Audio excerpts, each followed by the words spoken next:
Selon la loi, chaque passager à bord d'un bateau doit avoir un gilet de sauvetage ou un vêtement de flottaison individuel approuvé au Canada et en bon état. Il existe une grande variété de gilets de sauvetage et de VFI pour diverses activités nautiques. Bien que l'on utilise indifféremment les termes gilet de sauvetage et vêtements de flottaison individuel, il y a tout de même des distinctions. Un gilet de sauvetage est muni de flottabilité supplémentaire à l'avant et aussi d'un col intégré. Ces caractéristiques importantes permettent à une personne inconsciente de maintenir le visage hors de l'eau, surtout si elle est blessée. Les VFI sont moins encombrants, plus confortables et constituent un meilleur choix pour les plaisanciers. Ils ne maintiendront pas le visage d'une personne vers le haut, comme c'est le cas avec un gilet de sauvetage. Il existe deux types principaux de VFI, à flottabilité inhérente et gonflable. Les VFI à flottabilité inhérente et les gilets de sauvetage sont efficaces grâce à une mousse alvéolée fermée intégrée dans le vêtement. Les VFI gonflables sont efficaces lorsqu'une cartouche de CO2 active le mécanisme de gonflage. La loi exige qu'il soit porté en tout temps. Il y a aussi plusieurs modèles de VFI qui conviennent à vos activités nautiques. Assurez-vous de bien choisir le modèle et la couleur qui vous conviennent et aussi de le porter en permanence. Des VFI plus résistants et plus sécuritaires sont disponibles pour des activités telles que le ski ou la planche nautique. Ils sont munis de fermetures éclair ou de courroies résistantes pour éviter qu'elles ne cèdent si vous faites une chute à haute vitesse. Certains modèles sont munis de cols rembourrés qui supportent bien la tête et protègent le cou lors d'une chute.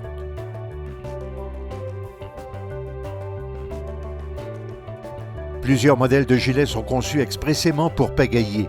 Ils ont de larges ouvertures aux bras, ce qui facilite vos mouvements. Ils peuvent aussi être munis de sangles d'épaule, d'une encolure basse et aussi d'une sangle autour de la taille qui l'empêchera de remonter lorsque vous êtes assis. Il y a aussi les VFI destinés aux pêcheurs. Ces vêtements ont de larges ouvertures pour faciliter les mouvements ainsi que de larges poches pour y ranger divers accessoires. Les VFI gonflables sont à taille unique et peuvent être portés comme une veste. Ils sont gonflés à l'aide d'une cartouche de CO2 et peuvent être activés automatiquement ou avec un système de gonflage manuel. Ils doivent être portés par des adultes ou des adolescents âgés d'au moins 16 ans et qui pèsent plus de 36 kg. Ils doivent être portés en tout temps et ils ne sont pas légaux lors de certaines activités au cours desquelles on pourrait perdre conscience, comme la planche à voile, le ski ou la planche nautique. Lorsque vous choisissez un VFI approuvé au Canada, assurez-vous qu'il convient à votre taille. La taille des vêtements de flottaison pour enfants est déterminée selon son poids. Les VFI pour enfants sont habituellement munis d'un grand col, d'une poignée et de courroies ajustables et aussi d'une courroie de sécurité à l'entrejambe. Le VFI ne devrait pas glisser en sortant de l'eau, ni frotter sous les bras. Faites essayer le gilet à votre enfant et assurez-vous qu'il soit bien ajusté. S'il peut être levé au-delà du menton ou du visage ou s'il y a trop d'espace pour les bras, c'est que le gilet est trop grand. Ainsi, il pourrait facilement s'enlever dans l'eau.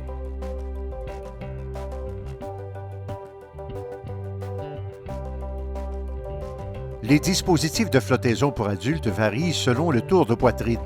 S'il est bien ajusté, il ne risquera pas de passer au-dessus de la tête et des oreilles. Tous les gilets de sauvetage et les VFI devraient être inspectés régulièrement, surtout en début de saison. Vérifiez s'ils sont déchirés ou fendus. Les sangles, les boucles et les fermetures éclair devraient être en excellent état. Une étiquette devrait aussi indiquer qu'ils ont été approuvés au Canada. Plus important encore, assurez-vous que la taille est toujours appropriée.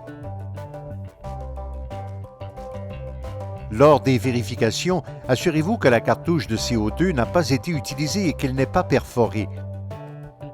Contrôlez le bon fonctionnement de la cartouche avant de l'installer.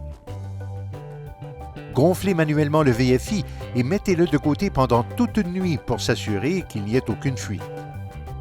Peu importe le modèle de gilet ou de VFI que vous choisissez, assurez-vous qu'il est bien ajusté, sans être trop serré, pour éviter qu'il ne s'enlève dans l'eau.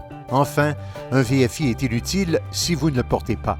Alors il importe d'en choisir un qui vous plaît et de le porter lorsque vous êtes à bord. Après une journée d'activité sur l'eau, assurez-vous de le ranger dans un endroit frais, sec et bien aéré.